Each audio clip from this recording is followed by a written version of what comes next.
Back guys. तो इस video lecture में हम डिस्कस करेंगे one of the type of the acquired immunity जिसको हम कहते हैं ह्यूमोरल इम्यूनिटी। तो ये ह्यूमोरल इम्यूनिटी बहुत इंटरेस्टिंग है क्योंकि इसमें एंटीबॉडीज बनते हैं, यही एंटीबॉडीज फाइट करते हैं अगेंस्ट द पैथोजेंस।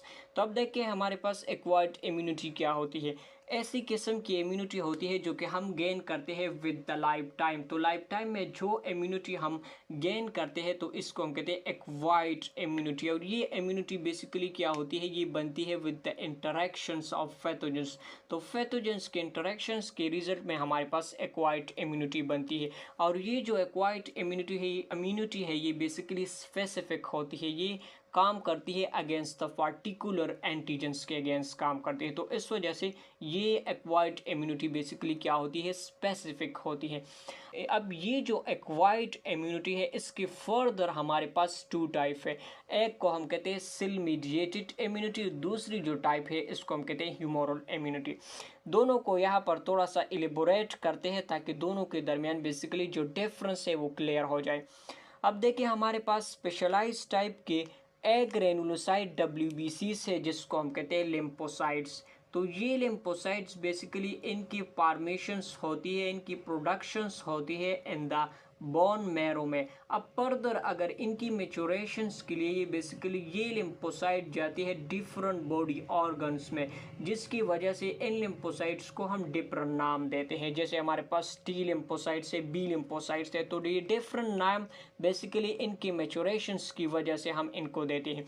तो फर्स्ट बात करते हैं कि टी लिम्फोसाइट्स क्या होती है। तो टी लिम्फोसाइट्स हमारे पास लिम्फोसाइट्स ही होते हैं, लेकिन इनकी मेचोरेशन बेसिकली कहाँ पर होती है, थाइमस ग्लैंड में इनकी मेचोरेशंस होती है, जिसकी वजह से इस टाइप ऑफ लिम्फोसाइट्स को हम कहते हैं टी लिम्फोसाइट्स।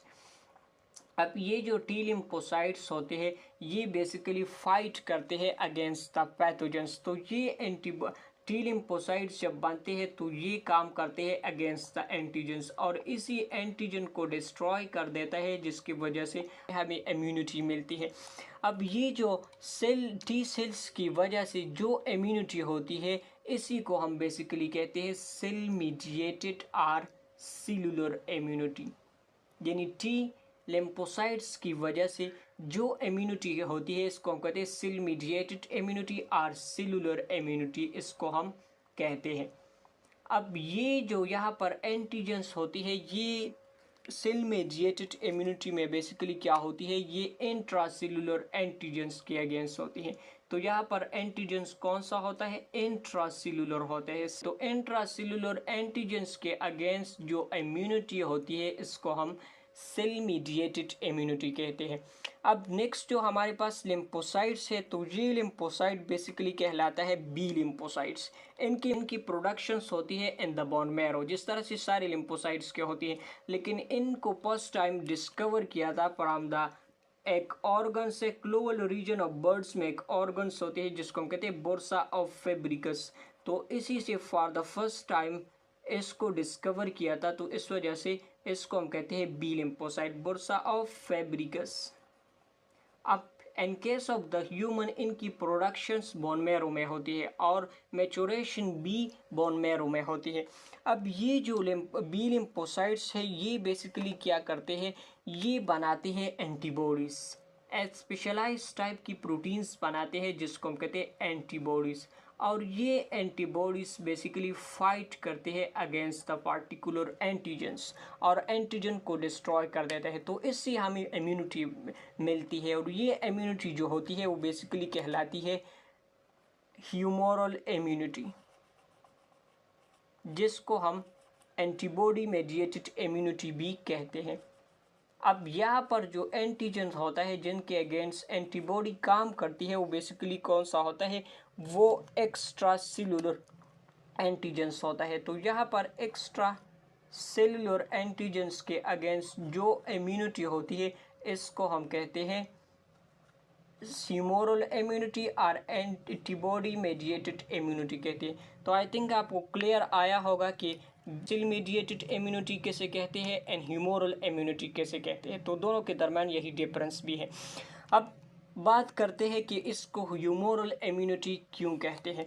तो यहाँ पर जो ह्यूमोरल टर्म है ये बेसिकली ग्रीक एंशंट्स में यूज़ होता था फॉर द बॉडी फ्लूइड्स, जिसमें आते हैं बॉडी फ्लूइड के लिए टर्म यूज़ किया जाता था ह्यूमोरल।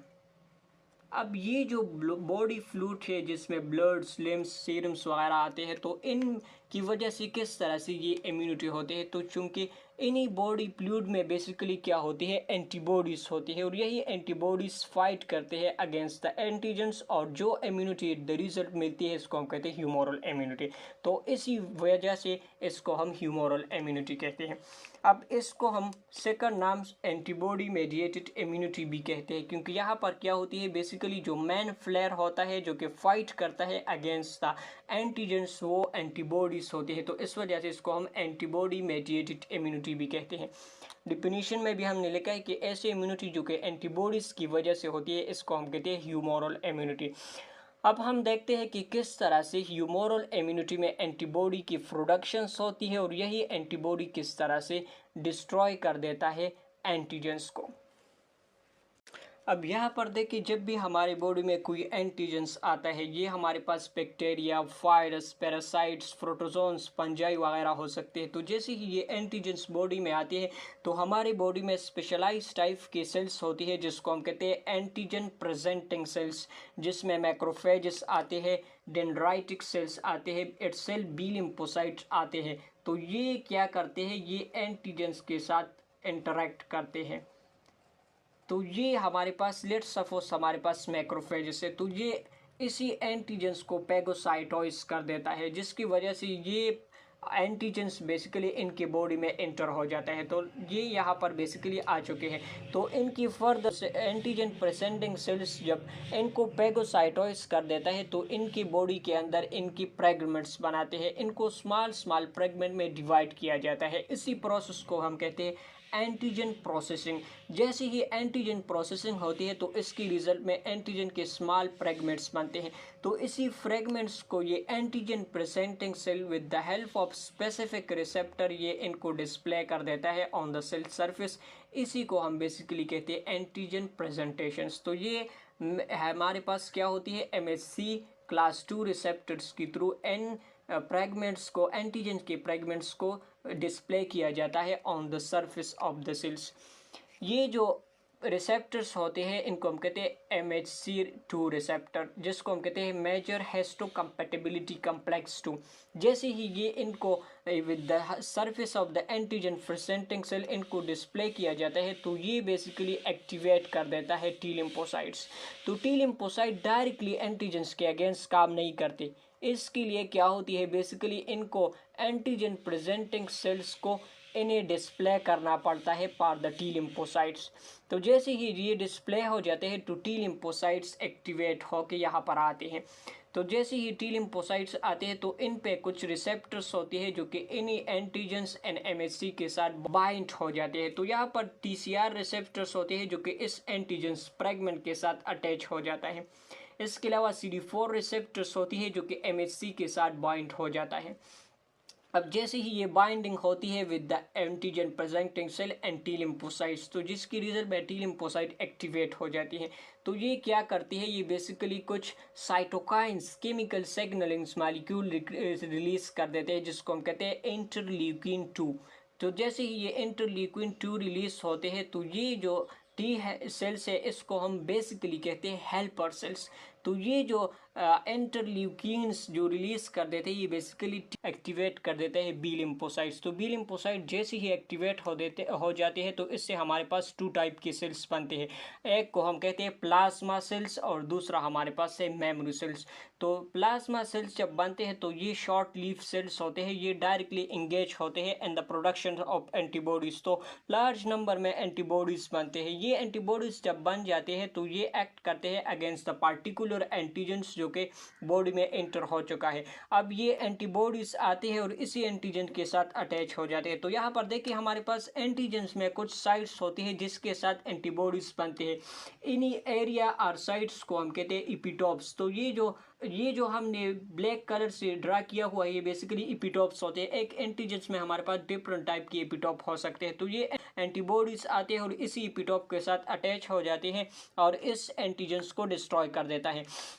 अब ये जो हमारे पास मेमोरी सेल्स होते हैं ये बेसिकली लॉन्ग लीफ सेल्स है, तो ये ब्लड में रहते हैं पार द मंथ एंड ईयर तक ये रहते हैं।